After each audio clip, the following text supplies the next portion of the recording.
Welcome back to another episode of Strong Coffee, Strong City, where we go out to any division really within the city. We have a cup of coffee and we talk to the folks that are really just making the city move forward. And so today is a bit of an early morning because we are well off location in Lawton. We're over here at the Medicine Park Water Treatment Plant, and we have Alan and Alex with us this morning. Guys, I know that you usually get here probably around this time, but I don't. So appreciate your hospitality and just having us here this morning.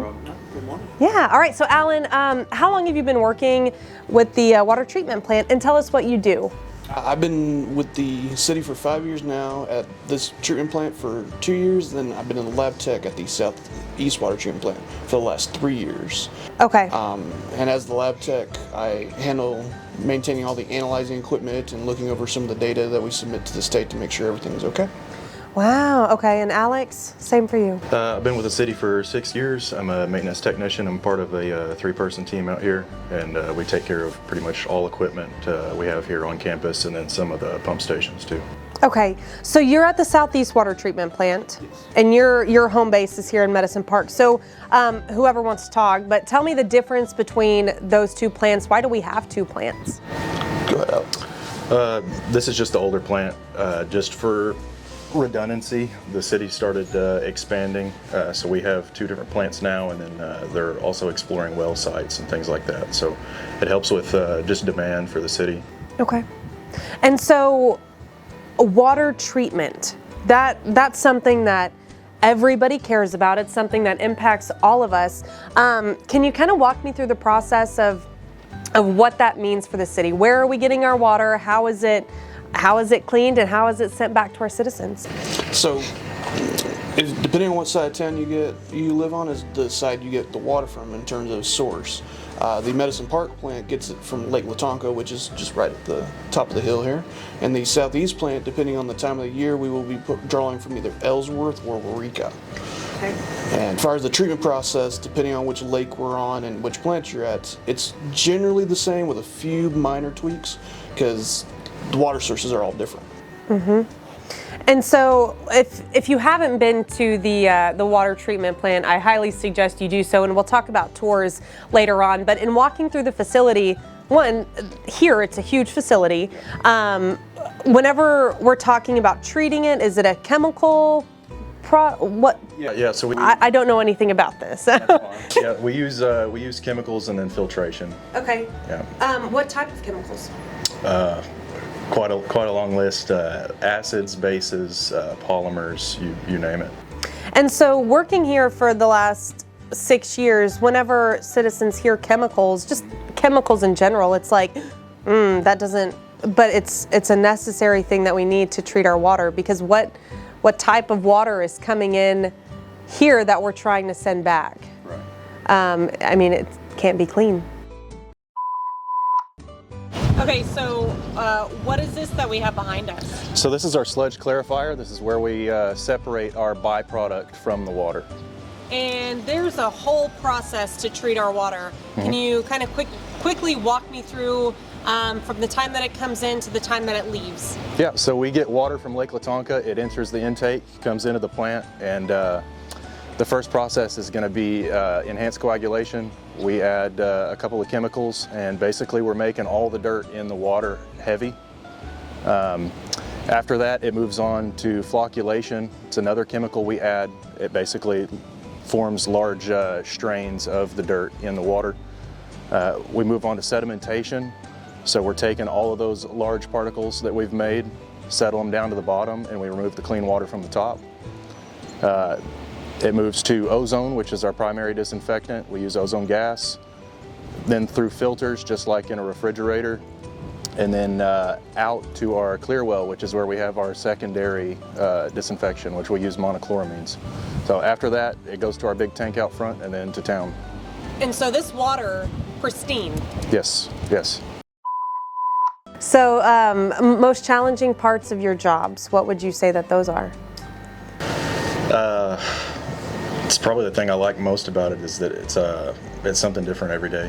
We never know what we're walking into. That's even through the day, like in the morning, things could be going good and might have to make some alterations throughout the day depending on how the water goes. Because as the temperature goes up, the water and lakes will switch over.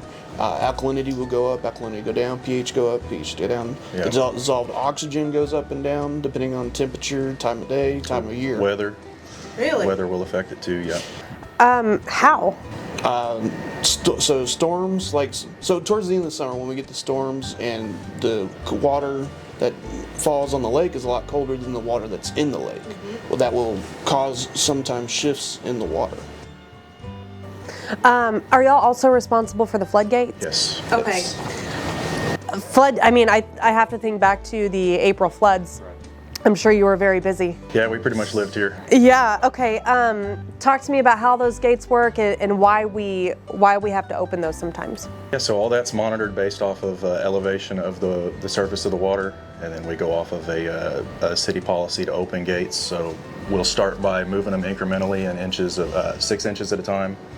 And then every gate movement we make, we have an entire list of contacts. I think you're on it too, between city employees, DEQ, Department of Transportation, a lot of Fort Sill contacts, things like that. We work with everybody to make sure we're all on the same page as we make gate movements. Absolutely, and that's incredibly important for the folks that are living, I guess, downstream of what we're doing. And so there's also a platform on our website, lawtonok.gov, that we have those lake levels updated. So if you're ever curious, you can always go to our website and see where those gates are. I'm assuming they're all closed right now. No reason to have them open. Okay, so I also just want to learn more about you two as people, not just city employees. So Alex, I had the honor of meeting your Wife and child, yeah. So I've. How old's your baby? 1 year. 1 year. Yeah. So you recently got the Employee Spotlight Award. Congratulations. So talk to me about what you like to do with your family and what you like to do on the weekends. Yeah, I don't really have any hobbies other than just my son. That's a full-time job, it seems like. But no, I like spending time with him, and then I like to do a lot of fishing with my dad and grandfather. So we actually do fishing here out on Lake Latonka. Cool. So have you taken your 1-year-old out yet? not yet, not yet. No, the weather's been pretty brutal too. So. Yeah. Very good. And Alan, what do you like to do? I'm actually kind of remodeling my house right now, but other than that, just watch TV, watch football, hang out. Remodeling your house? That is a huge undertaking. You got to be pretty handy though, right? Somewhat. Okay, good. Are you on YouTube sometimes trying to figure it out? No? Okay. Yeah, totally. I never use YouTube. Yeah. Whenever I need to know something. No, I usually call my dad or one of my uncles or something like that, get their advice on things. That's awesome. One thing that we said that we'd talk about and we haven't yet. So tours out here at the Medicine Park Water Treatment Plant, how would somebody go about doing that? So you can contact the Public Utilities Office for City of Lawton or call 580-529-2703. Cool. Man, I'm just thinking all of these questions last minute. What do you do whenever you get in? 7 to 3. Quickly walk me through what your day looks like, both of y'all. I discuss with our supervisor, our chief chemist, and superintendent what's going on with the plant. Usually our operators are pretty good about leaving work orders if they see equipment malfunctioning, so we'll usually talk with them and make sure everything's going well, and then make our rounds throughout the plant. There's no shortage of things to work on here, so usually every morning we'll go ahead and make rounds and see what we can find. So. Cool. And you, Alan? Usually I'll get in, I'll confide with the operators to see if there was any analytical issues over the evening or weekend, depending on if it's Monday or not. Do tours do my tour of the plant to check on everything, to make sure they didn't miss anything, and then I'll start doing paperwork and plan the rest of my day depending on what I'm doing that day. Man, y'all have a cool job. Do you think you have a cool job? Oh yeah. I enjoy it. Good. Well, thank y'all for everything that you do for our citizens. It's probably something that just the whole point of Strong Coffee, Strong City is to talk to the people that our citizens might not even know are working for them, and this is such an important part. So thank y'all for what you're doing here. We are 24-hour facilities, so. Stay busy. All right.